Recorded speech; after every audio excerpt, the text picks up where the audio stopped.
Welcome back. Now I'm going to show you the AI Foundry, the new portal, and how you can build an agent over there and do something using the agent. So what I'm going to do is that I'm going to go ahead and use one of my AI Foundry agent, uh, AI Foundry resource. So let me show you that this is a Foundry resource which I have created. I can't do much over here. I need to go to a portal, which is the portal for Foundry, which is ai.azure.com. So if you click here, it goes there. But otherwise, if you open separately, you can open and you can see that it is using an account. And then you have got these different Foundry projects available. So if I show you this,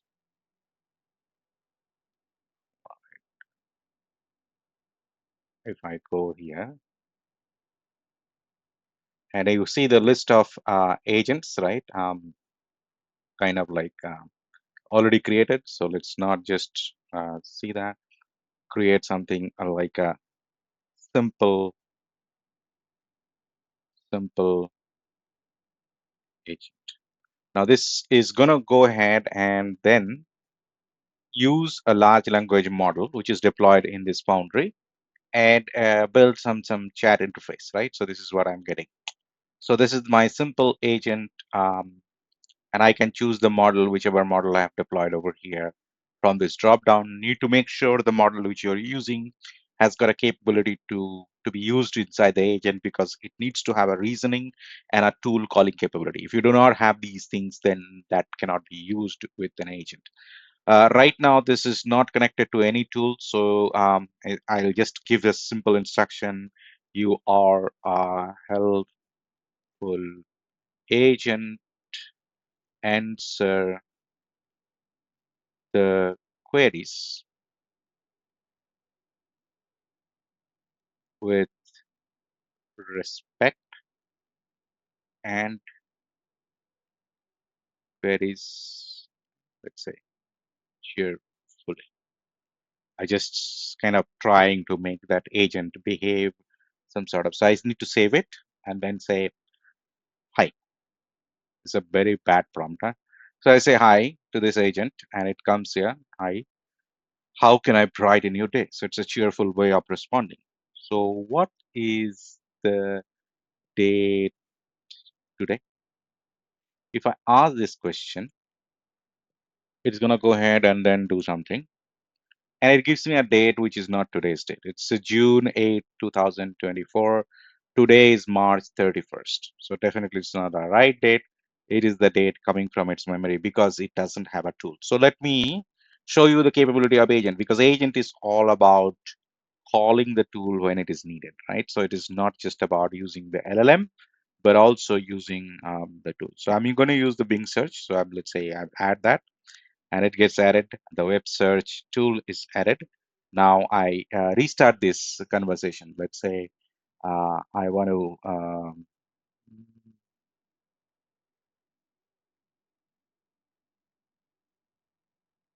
start a new chat.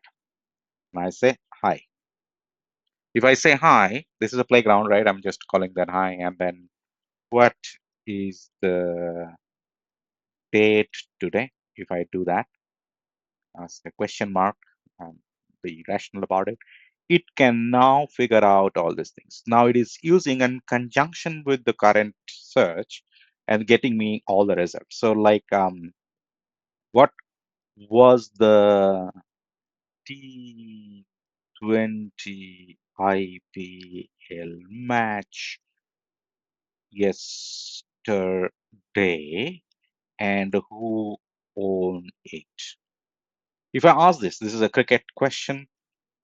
It's happening now in India, and you see that it is able to figure out the date and then going back one day and going to the March 30th and then saying that Chennai Super Kings played against Rajasthan Royals, and the Rajasthan Royal actually owned the match and who scored what. So it's most current information.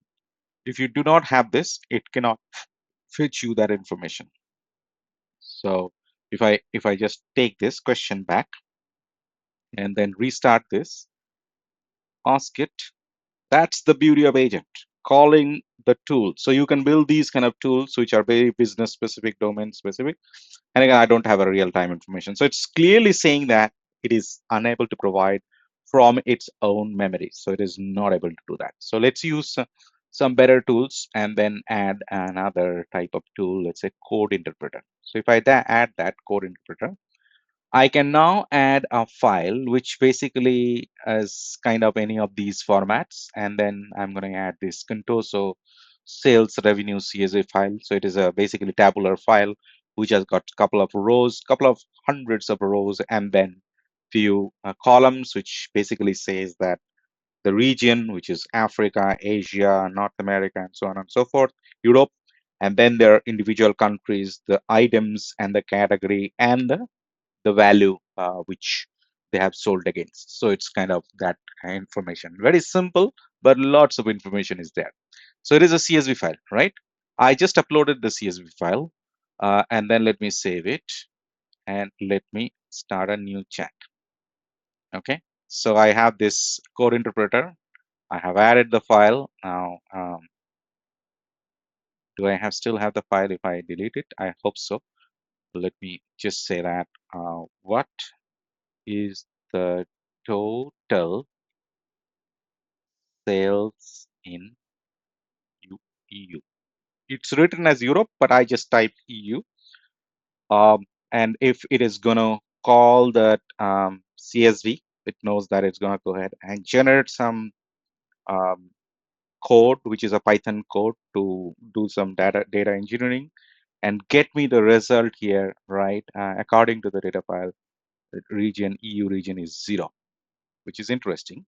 So let me try with,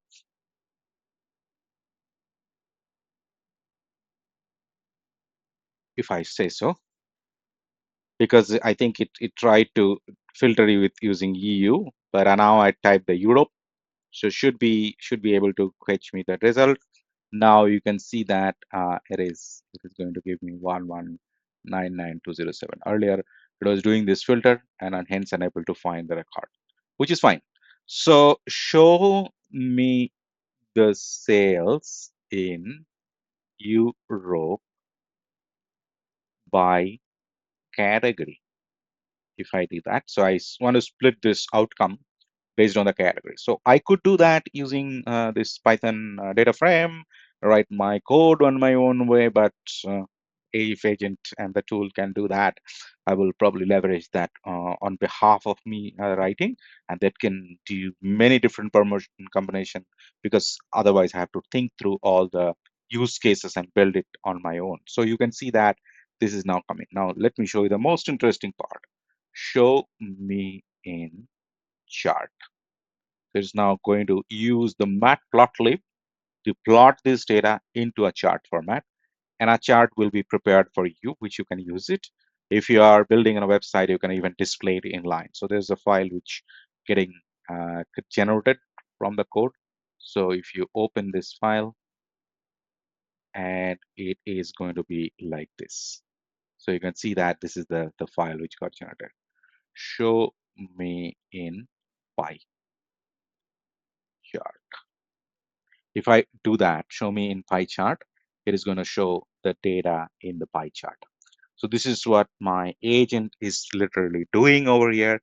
So I'm going to go ahead and then run this. And if I open this, and it shows the data in pie. So you have got pie, you have got bar. Let us just put them side by side.